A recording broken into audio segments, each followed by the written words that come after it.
There is a place where the sidewalk ends, and before the street begins. And there the grass grows soft and white, and there the sun burns crimson bright. And there the moonbird rests from his flight, to cool in the peppermint wind. Let us leave this place where the smoke blows black, and the dark street winds and bends. Past the pits where the asphalt flowers grow, we shall walk with a walk that is measured and slow, and watch where the chalk-white arrows go, to the place where the sidewalk ends. Yes, we'll walk with a walk that is measured and slow, and we'll go where the chalk-white arrows go, for the children they mark, and the children they know, the place where the sidewalk ends.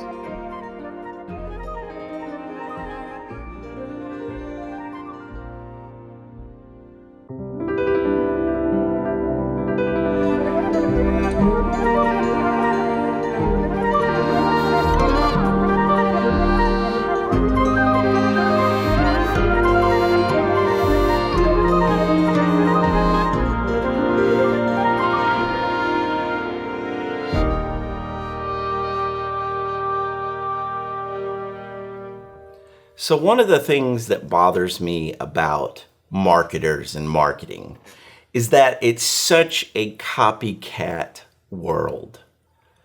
You know, marketing people are really bad about seeing something that worked for somebody else and then immediately copying that style or that format or that look or that whatever, blah, blah, blah.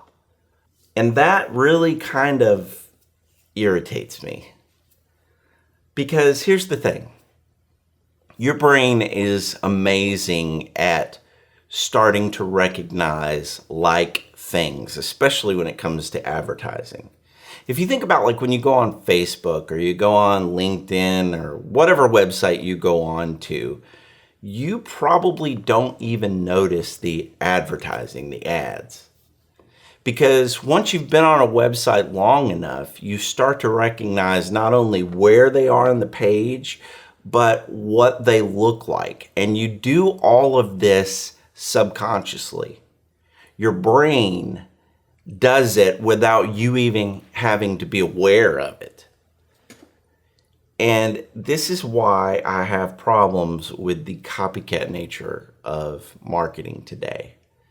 Because somebody sees something that worked for somebody else and they immediately say, oh, well, we've got to have pictures that are styled like this, or we've got to have video that's in this format, or we've got to jump on the bandwagon and here we go. And we're going to have the same success that so-and-so who started this had.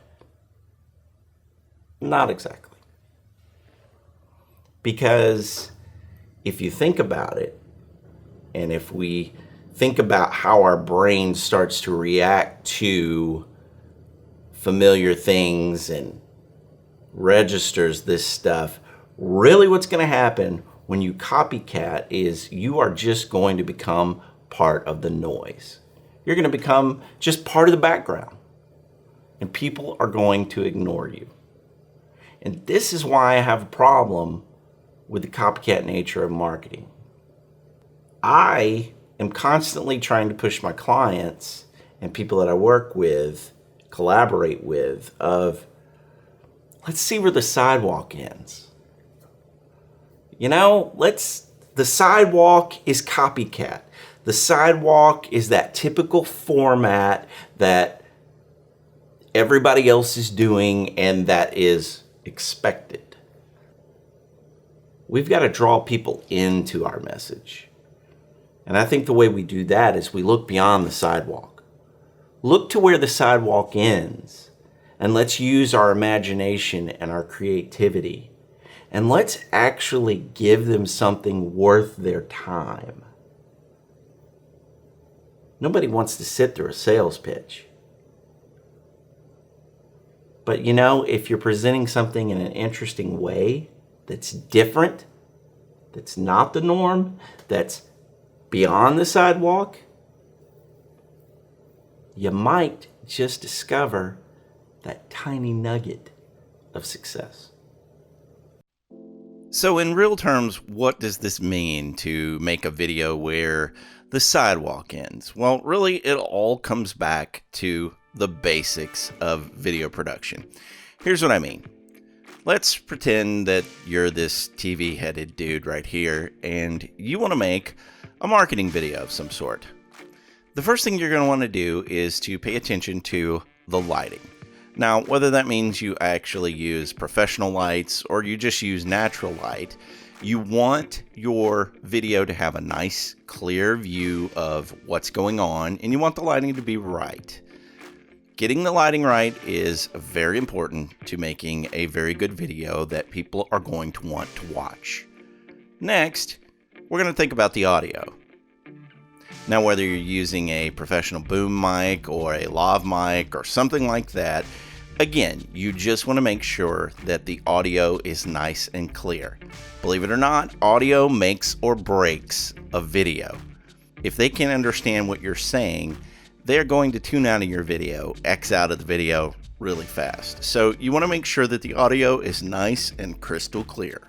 So we've thought about the lighting so that our video looks good, and we've thought about the audio so that it sounds good and people can actually understand what we're saying. Now we got to think about a camera. iPhones are great for recording video, but really there's no replacement for a nice camera. The reason why is because you can put different lenses on a camera, or you can make different settings that you can't really make in an iPhone. This gives you all kinds of options of color grading that you can do and ways that you can change the depth of the image so that you're in one spot and then we have that nice blurred out effect in the background. Things like that iPhones are trying to replicate, but really don't have it down as nicely as a camera does. And you know what's even better than one camera? Using two cameras. Two cameras gives you the option of having different angles. So as you get into editing, you can mix up the angles that you're showing in the video.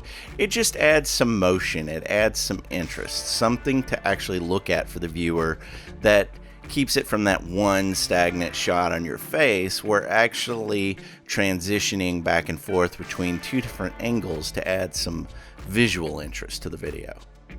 And so now that we've thought about all the equipment that's involved, the last thing to think about is where you're actually gonna film the video.